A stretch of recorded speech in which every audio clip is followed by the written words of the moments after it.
When I was 11, I said, I want to break a world record, I want to win a gold medal, and I want to make the Olympic team. 8 years later, I was able to get it all in one bang. Michael Phelps, it's gonna be gold, and it's gonna be a new world record. Michael Phelps with his second gold medal, and Phelps with some sort of magical touch to win another gold. I can guarantee you there was probably 100 days where I didn't want to do anything. I wanted to stay in the pool or stay in my bed and not get out. But those were the days where you have to. You have to get up and do something, because I think that's really what separates the good from the great. The greats do things when they don't always want to do them. I think the biggest thing that I've always said is never give up. And I never have, and nobody ever should. If they want something bad enough, they'll get it.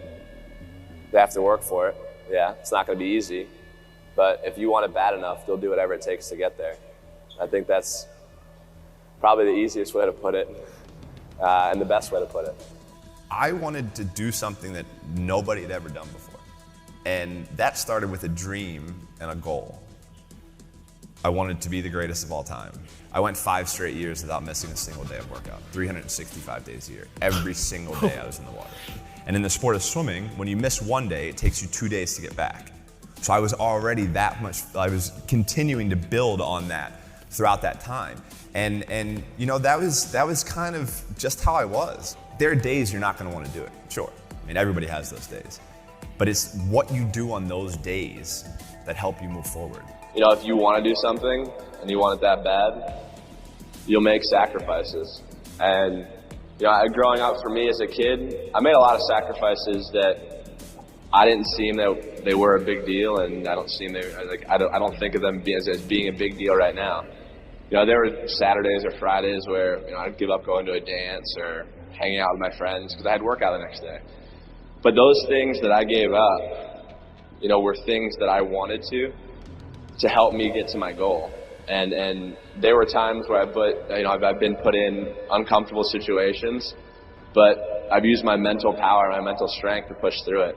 I think that's how you can look at any of the athletes in the world. I mean, Tiger, the guy has a busted knee and still comes and destroys the rest of the field.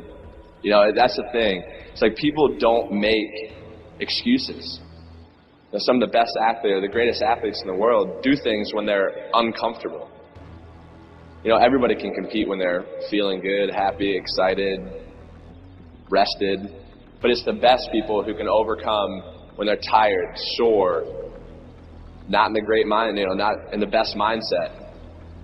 And I think mental power that the greatest athletes have can push all the pain aside. You know, and I mean, like when I was doing that Navy SEALs thing, was it easy for me to do it? No. Was it easy for me to climb over a 45-foot wall and look down? Not at all, and I'm afraid of heights. But, you know, I said to myself, I'm going to do this and no one's going to stop me. And I think that's the biggest thing, is how strong you can be mentally. I think that really shows who the person is. So I think that's one thing that separates the good from the greatest. When I said I wanted to win 8 gold medals, basically half the people in the swimming world thought I was absolutely crazy and nobody could ever do something like that. But for me, I was somebody who believed in it and somebody who believed in the process of getting there. I knew it wasn't going to happen overnight, like I said before, but every little small thing that we did was a small stepping stone in order to even be able to have that chance and that opportunity to do what I did in 2008. So, you know, when I say from 2002 to 2008 was basically trial and error.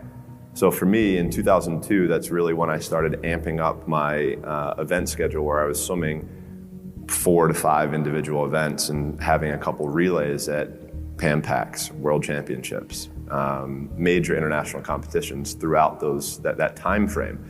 Because at that time, at the Olympic Games, that's that's where I think the real truth comes out. Because I think there are a lot of people who are very talented who can make it there. There are very few people who can deal with the pressure and the stress that happens when we're there. So that's why I say we had to make sure that we were physically, emotionally, and mentally ready, because I had to be ready to be able to kind of manage my emotions through that week. Yeah, winning a gold medal is absolutely incredible. There's nothing better than standing on the podium listening to your national anthem play after you had just won a gold medal. But for me, I'm somebody who I knew that I had 7 other events after the first day. So I have to throw that in the back of my head. I got to throw that race out. Even though if I, even like in '08, I broke a world record, won gold, won my first gold medal. Like, I was like, cool, like things are starting really well. So I have to put that behind me to then get ready for the next race. And on top of that, I have to make sure I'm eating the right amount, I'm sleeping the right amount, my body is as fresh as I can possibly be. So that means sitting in an ice tank, getting massages, getting stretched, all of these small things that end up adding up to the major end result. And that was something that we learned through that process. So for us, we always also tried to compare. Every day is a new challenge, right? Every day is a challenge, is a day that we can prepare ourselves even more. So for us, we would call it putting money into the bank. So at the end of the year, when we had a major international competition, we could withdraw that money that we had saved throughout the year. And look, I'll be the first one to tell you, there were a lot of days where I did not want to get out of bed. And I guarantee you, if I ask the question here, if everybody is excited to get out of bed every single day, if I saw a hand, I'm going to blatantly call you a liar. Because we all know that is far from the truth.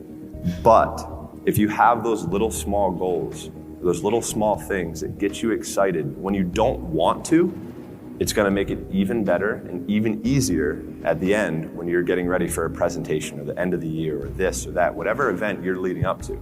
It's going to make it so much easier. And I think if you look at the greats in anything in any walk of life, the greats do things when they don't always want to. And that's the separation. For me, that's what I've found.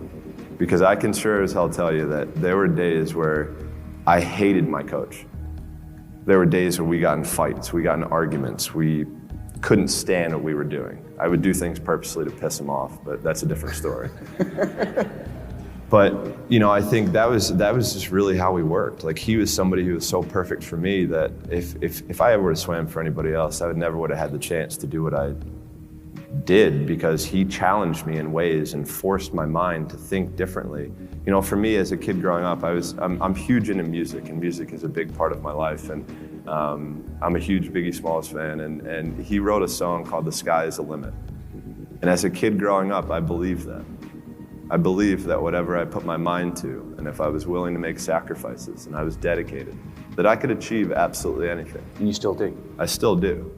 For me, it was trying the process. I guess that's what it was. We were figuring out the process of what we had to do in order to stand up and be able to compete against the best in the world. So yeah, it was just the process of it all. So for me, it was easy to kind of push through it because I wanted it so bad. I had these quotes, I had these goals, I had all of these things taped in my locker that I saw every day, when I got out of bed. And I think the biggest thing is during the days where I didn't want to go, or I was tired, I was sore, this, that, or the other, I still went.